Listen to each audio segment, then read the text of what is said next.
Absolute power has always collided with one unstoppable force: the human body's refusal to live forever. For ancient rulers, the realization that their empires ended at the grave wasn't just personal, it was a failure of divine authority and statecraft itself. From Qin dynasty emperors to Renaissance monarchs, staggering portions of national wealth were poured into defeating death, with civilizations like ancient Egypt diverting nearly 40% of their entire economy into the afterlife industry. Alchemists, physicians, and spiritual specialists operated under lethal pressure, crafting elixirs, rituals, and experiments where failure often meant execution. This is a deep dive into the top 10 most shocking ways ancient rulers tried to achieve immortality, where chemistry, belief, and madness collided with fatal consequences. At number 1, we begin with the Mercury Empire and the chilling alchemical fatalism of Qin Shi Huang, whose reign from 221 to 210 BCE stands as history's most extreme collision of absolute authority and obsessive fear of death. As the first emperor of a unified China, Qin Shi Huang survived repeated assassination attempts, and those near misses ignited a decade-long crusade against mortality itself. Convinced that immortality was chemically attainable, he mobilized thousands of scholars, magicians, and alchemists to search the known world for the mythical elixir of life, grounding his belief in the idea that mercury, liquid, elusive, and unnaturally fluid at room temperature, embodied eternity. Every single day, the emperor consumed carefully refined pills of immortality infused with mercury, believing the metal's properties would unbind him from the limits of flesh and time. This was not an isolated obsession, but a massive imperial operation, most famously symbolized by the expedition led by the alchemist Xu Fu, who sailed with 3,000 virgins and hundreds of craftsmen in search of Mount Penglei, the legendary home of the Tree of Deathlessness. As the years passed, Qin Shi Huang's world became one of paranoia and poison. He constructed elevated walled walkways, concealed every window with curtains, and decreed death for anyone who revealed his location. When alchemists failed and fled, his rage culminated in the infamous burning of books and burying of scholars, where 460 learned men were reportedly buried alive. Ironically, the mercury meant to preserve his life accelerated his decline, eroding both mind and body. He died suddenly at just 49 years old in 210 BCE, a death now widely attributed to mercury poisoning, reinforced by modern forensic analysis and a 2010 discovery on the Tibetan plateau describing his frantic search for immortality herbs in the Kunlun Mountains shortly before his end. Even in death, his obsession endured, sealed within a tomb rumored to contain a scale model of his empire, complete with rivers and seas of flowing liquid mercury, a final toxic monument to a ruler who tried to conquer death and was consumed. At number 2, we uncover the blasphemous initiation, the ultimate obedience ritual. During the brutal trials of 1307 AD, interrogators forced confessions claiming recruits were required to spit upon the crucifix, mock Christianity, or even desecrate the cross. To King Philip IV, this was the proof needed to destroy the order. However, a deeper, more tactical truth emerges beneath the accusations. The ritual was not real sacrilege, but a psychological training method. The Templars understood that if captured in enemy territory, knights might be tortured into apostasy. By reenacting blasphemy internally, they conditioned new initiates to fake betrayal under duress, protecting the order's secrets, assets, and intelligence networks. The purpose wasn't irreverence, it was survival programming. Their loyalty to the Brotherhood's hidden covenant outranked outward displays of devotion. The secret test was engineered to prepare members for the worst captivity scenarios, something every knight realistically anticipated in the Holy Land. Tragically, the misunderstood exercise became a weapon used to destroy them. What was once a master survival code later became the proof of their downfall, showing how secrecy, even with good intentions, can become a fatal vulnerability when misinterpreted by ruthless enemies. At number 3, we confront one of the most sensational yet falsely interpreted symbols tied to the Templars, Baphomet. The Inquisitors claimed that the knights worshipped a mysterious bearded head, twisting the accusation into proof of sorcery and idolatry, but the truth hides within linguistic confusion. Scholars trace Baphomet not to dark magic, but to a crude medieval distortion of Muhammad, referring to the Prophet Muhammad. Philip IV skillfully used this mispronunciation to connect the defenders of Christendom to the founder of Islam, a political masterstroke that horrified Christian Europe. The smear campaign was designed to convert public suspicion into outrage, allowing Philip to seize Templar wealth and dissolve their authority. Intriguingly, the iconic horned, goat-headed Baphomet image we know today never existed during Templar times. It only emerged centuries later, designed by occult author Eliphas Levi in 1854, long after the order vanished. Thus, the symbol most associated with the Templars was actually a historical mutation born from propaganda. The original accusation was a calculated deception used to frame them as enemies of the Church. Number 4 unlocks one of the most astonishing escape maneuvers in medieval history, the disappearance of the Templar fleet from the port of La Rochelle. When King Philip IV set his traps for a mass arrest of Templar leaders on Friday, October 13, 1307 AD, he assumed he could decapitate the order with a single coordinated strike. Yet what he encountered was not chaos, but calculated absence. Evidence reveals that the Templar leadership had received advance intelligence, up to 4 weeks' warning. This triggered an emergency protocol, meticulously implemented through the order's covert communication system. Under the direction of Gerard de Villiers, the organization evacuated its core assets, manuscripts, skilled personnel, and portable wealth onto 18 galleys. Their strategy was so precise that a few ships were deliberately left behind to mask the exodus. Chroniclers report that as royal agents arrived to enforce the arrests, strongholds were already deserted, their occupants gone, and archives removed. Only 620 Templars were seized, yet estimates suggest over 2,000 escaped, many fully armed and prepared. The sheer scale of the operation exposes the Templars' strategic genius and loyal network, capable of responding to a royal threat with precision and speed. This vanishing fleet, slipping silently into the Atlantic, fueled theories of later Templar settlements in Scotland, Portugal, and even the New World. Whether myth or fact, the Great Escape Code ensured the order's survival. Number 5 reveals the Templars' greatest worldly achievement, the creation of a banking system so advanced that it transformed medieval Europe and set the blueprint for modern finance. Around 1150 AD, the order introduced the revolutionary letter of credit, a financial document that allowed travelers to deposit funds at one Templar commandery and withdraw them safely at another across continents.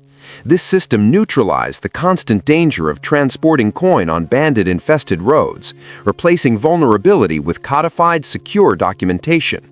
Pilgrims heading to the Holy Land could travel with nothing but parchment, presenting it at a distant Templar establishment to redeem their wealth. The implications were profound. The Templars accumulated immense liquid capital across multiple kingdoms, effectively becoming a transnational financial powerhouse. Their services extended to kings, noble houses, crusader states, and even the Vatican, who relied on the Templars for loans, military funding, and fiscal administration. The operational secrecy behind their accounting system and coded records kept the organization's balance sheets beyond monarchic reach. This mastery of monetary movement made them indispensable and dangerously influential. Ironically, their sophisticated financial structure contributed to their downfall. The very kings indebted to them turned against them. Thus, the financial code was not merely a medieval innovation, but the central mechanism that built, empowered, and ultimately doomed the order. At number 6, we confront one of the most iconic and misunderstood emblems of the Knights Templar, the seal depicting 2 armored knights sharing a single horse. Officially adopted in the early years of the Brotherhood around 1129 AD, the image outwardly promoted their vow of poverty, a visual reminder that there were too few resources for each knight to have his own mount. Yet this representation carried a far deeper message. It symbolized the dual nature of the Templar identity. They lived as monks, yet fought as elite soldiers, combining spiritual devotion with military precision. The paired riders embodied unity, brotherhood, and shared purpose, reinforcing their internal code of mutual reliance. The seal served as a philosophical reminder that the Templar mission was both earthly and divine, a fusion of brutal practicality and sacred duty.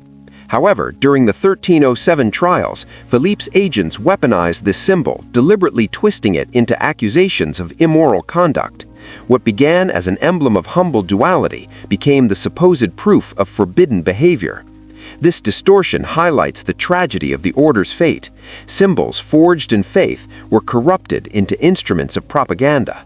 Ultimately, the Twin Rider Seal stands as one of the most powerful visual representations of the Templars' paradox, a disciplined military hierarchy wrapped in monastic vows, walking the razor edge between purity and pragmatism.